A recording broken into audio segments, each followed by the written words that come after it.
du sommeil et des murs de silence. Je vole le ventre d'eau où je flotte heureuse. Je suis née en Iran. J'ai fait le Conservatoire de Paris et je me suis ouverte aux musiques jazz, musique du monde que j'ai toujours aimé. J'ai commencé à improviser déjà au Conservatoire de Paris et après à écrire ma propre musique. C'est comme ça que mon premier disque, Gata, est né, puis le deuxième, maintenant, Anaïta. Un nom divin et grand. Oh,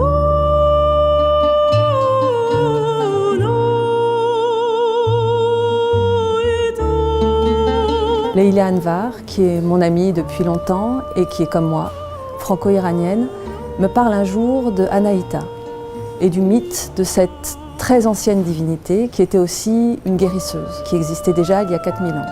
On a écrit cette histoire ensemble autour de cette divinité, des eaux, du féminin, de la sagesse.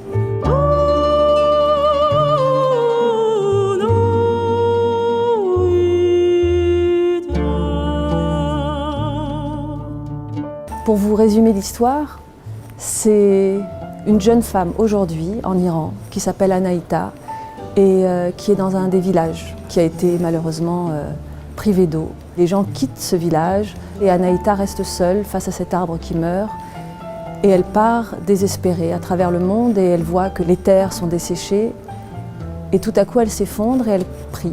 Elle retrouve cette présence de cette déesse qui va l'amener vers la source de Chak-Chak. C'est une source qui existe en Iran, près de la ville de Yazd, et la montagne, on raconte, s'est ouverte et la source de Chak-Chak est apparue. Donc elle arrive à Chak-Chak et évidemment trouve l'eau d'immortalité et on termine cette histoire sur un poème de Rumi qui parle d'amour universel et qui est un poème absolument magnifique.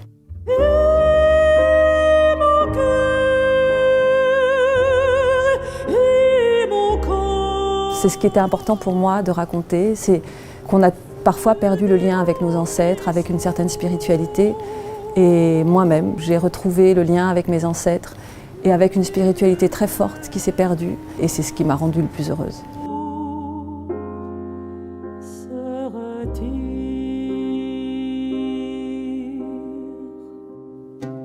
J'ai été invitée par Armand Amar à chanter dans une de ses créations, sur lesquels il y avait Driss El Maloumi au oud et j'ai été émue aussi bien en répétition que sur scène, à la salle Pleyel ou au Festival de Fès où on a joué, par le jeu de Driss et par le oud.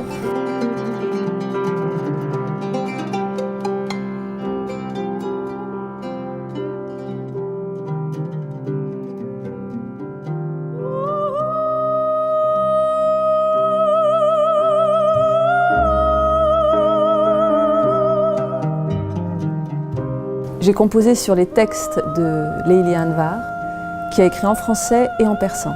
Et je voulais vraiment qu'il y ait le mélange des deux langues. Et il y a aussi des poèmes de l'Avesta que j'ai mis en musique. Les 3 prières, c'est ce moment central dans l'histoire d'Anaïta, où elle va chanter ces très anciens mantras qui appartiennent à la communauté zoroastrienne.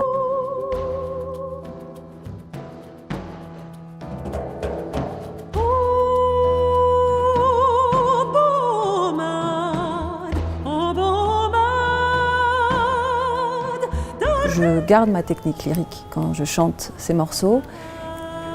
J'ai essayé de trouver un langage commun entre la musique classique occidentale et orientale.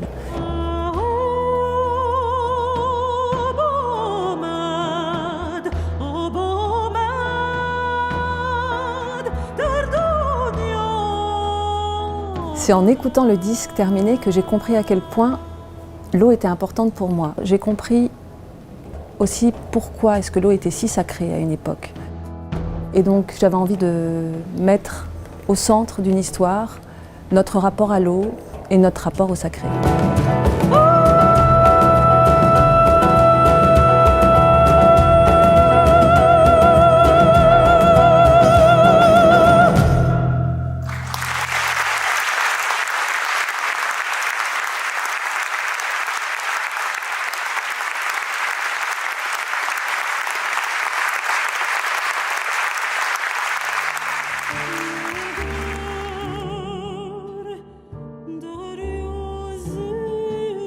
aşk